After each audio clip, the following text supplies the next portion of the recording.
episodio Se sufre pero se aprende. Recapitulando, en el episodio anterior hablamos sobre algunas cuestiones preliminares de la naturaleza del diagnóstico social y la naturaleza del diagnóstico social. Hicimos una comparación entre el diagnóstico social y el diagnóstico clínico. Bueno, el diagnóstico social es un ente muy importante en la intervención social, ya que nos va a ayudar a hacer intervenciones efectivas y eficientes. En este nuevo episodio vamos a hablar sobre la finalidad del diagnóstico social, el concepto operativo del diagnóstico social. Para ello tengo a dos hermosas invitadas, que es Aime. Beep, beep, beep. Beep, beep, beep, beep. Beep, beep, beep. Beep, beep, beep, beep. FBB. Dos invitadas especiales que es Aime y Evelyn. Ay, Esto es, se sufre pero se aprende.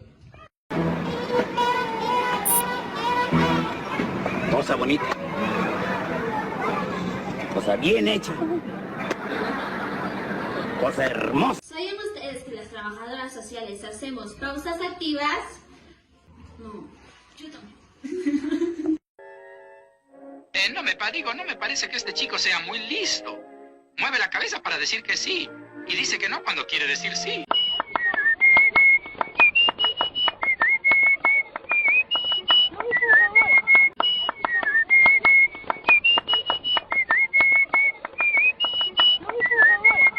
¿Qué está pasando acá? Marca, ¿qué pasa acá? ¿Qué está pasando aquí? Pues me estoy asustando ya. Bueno, empezando, ¿cuál es la finalidad del diagnóstico social? Bueno, Maricielo, en sí la finalidad del diagnóstico social no solo es para saber qué pasa dentro de esta situación o problema que está pasando nuestro usuario, ¿no? Sino también para saber qué hacer en cuanto a los problemas y las situaciones que está pasando nuestro usuario. Es por ello que vamos a dar los dos propósitos o últimas finalidades del diagnóstico. El primero vendría a ser pues que sirve de base para programar acciones concretas, o sea, nos sirve de base para nosotros programar estas acciones y que estas formen parte de un plan, proyecto o un programa que se va a dar a nuestro usuario. Es decir, que a través de nosotros obtener los datos sistematizados, obviamente del diagnóstico, se van a diseñar estas acciones. Por ejemplo, ¿no? Cuando tenemos el caso de una madre que ha sido violentada por su pareja, nosotros no vamos a decir, pues sabes que las acciones que se va a dar es que esta mujer se reconcilie con su pareja. No, las acciones concretas se basan en que nosotros primero debemos acudir a que la madre violentada proceda a hacer una denuncia y así proseguir nosotros para ayudarla y se libre de la persona que le agrede, ¿no? Siguiendo, bien, la segunda finalidad es proporcionar un cuadro de situación para seleccionar estrategias de actuación. ¿Esto qué quiere decir? Que el diagnóstico no solo se limita a describir la situación problemática, sino que esta va más allá, analizando las causas, cuáles son los factores condicionantes para que se dé este problema. Poniendo en contexto, por ejemplo, un niño que ha sido violentado en su casa, ¿no? Por parte de su padre. Este padre también violenta a su madre. Entonces lo que nosotros tenemos que hacer como trabajadores sociales es buscar las causas, por qué sucede esto, las razones de esto y cuáles son los factores que llevan a esto, ¿no? Y a partir de ello plantear estrategias o planificar las acciones que nosotros debemos realizar para dar solución a este problema. Y uno de ellos lo que podemos hacer es articularnos con el CEM, que es el Centro de Emergencia Mujer, que también trata la violencia doméstica para poder solucionar este problema, ¿no? Y realizar otras acciones más para, vuelvo a repetir, para solucionar este problema. Y también el diagnóstico no solo se queden ahí, sino que esta va a ir más allá, ¿no? Como ya les mencioné, para planificar las acciones y responder a o cambiar esa situación problemática, ¿no? Asimismo, se habla que el diagnóstico pues viene a ser también parte importante y significativa para ver nosotros estos obstáculos y estas dificultades que también puede tener nuestro proyecto o las actividades que nosotros decidamos realizar para las situaciones de nuestros usuarios.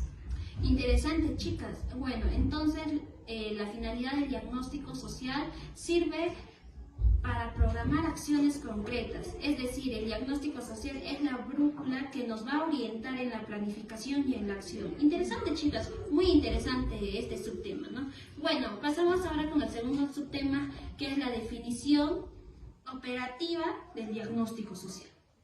Chicas, ahora pasemos con el último subtema del primer capítulo, que es la definición operativa del diagnóstico social. Bueno, ¿qué nos dices de esto, Evelyn? Bueno, te comento, Maricielo, que en sí la definición operativa del diagnóstico social viene a ser un proceso de elaboración y sistematización de información que va a implicar a nosotros conocer las necesidades y los problemas que aqueja ya sea al usuario, a un grupo o hasta una población más grande, ¿no?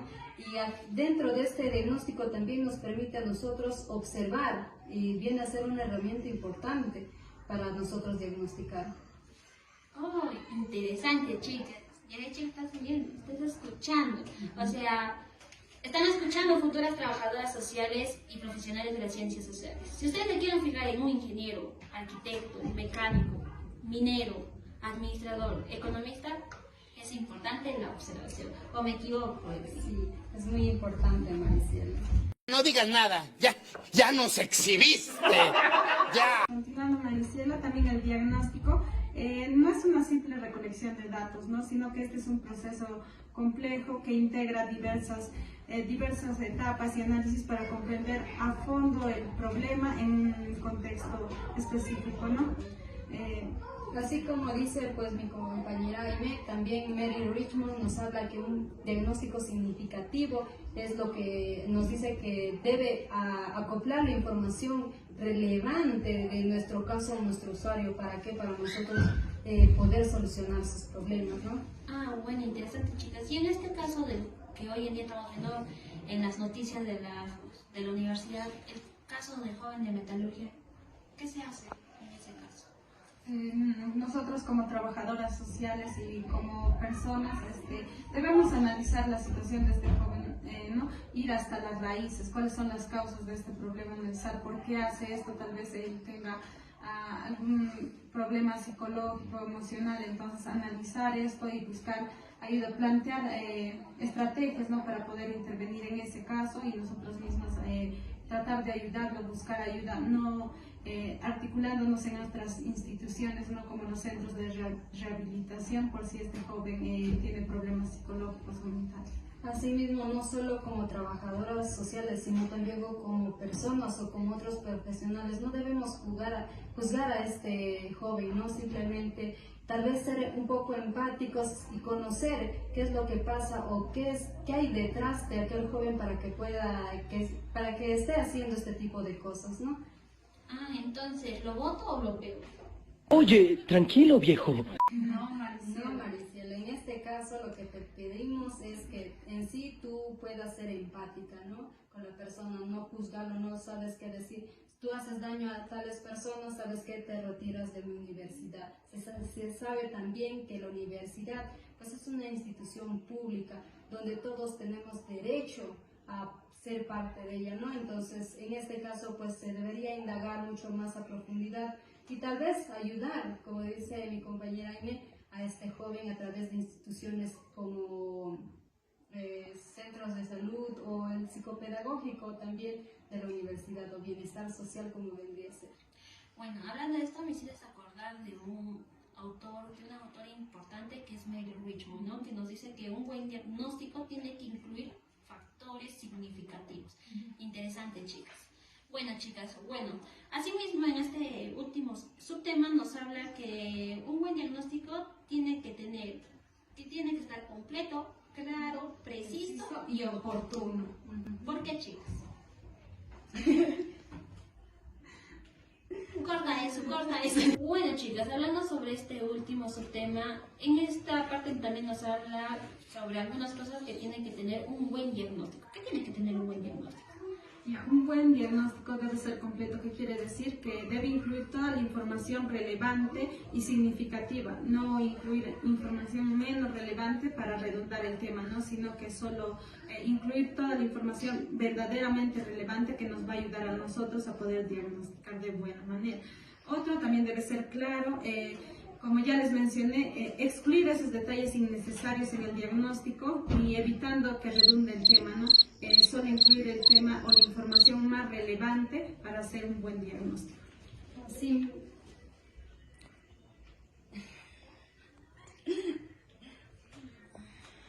Ya, bueno, entonces en estos dos primeros que me hablaste que tienen que ser completo y claro, supongamos, yo tengo un caso. En ese caso yo estoy investigando, la información tiene que ser de ese caso, ¿no? No puedo meter, no sé, de la señora Dina Boluarte, del Papa Francisco, que se ha muerto mi perro, que se ha muerto mi gato, que me enamoró o me ha dejado, o me equivoco. Estás en lo correcto. Bueno, Asimismo, otro vendría a ser que el diagnóstico social tiene que ser preciso, ¿no? Nos dice que debemos brindar o obtener la información útil para nosotros así orientar la acción, o sea que debe tener las herramientas y los aspectos necesarios para nuestro caso o para resolver aquel problema social. También nos dice que debe ser oportuno, ¿no? Esto nos dice que muchas veces nosotros al obtener información no lo actualizamos, entonces debemos estar en constante actualización y cosa que la información que ya hemos obtenido no se pierda, ¿no?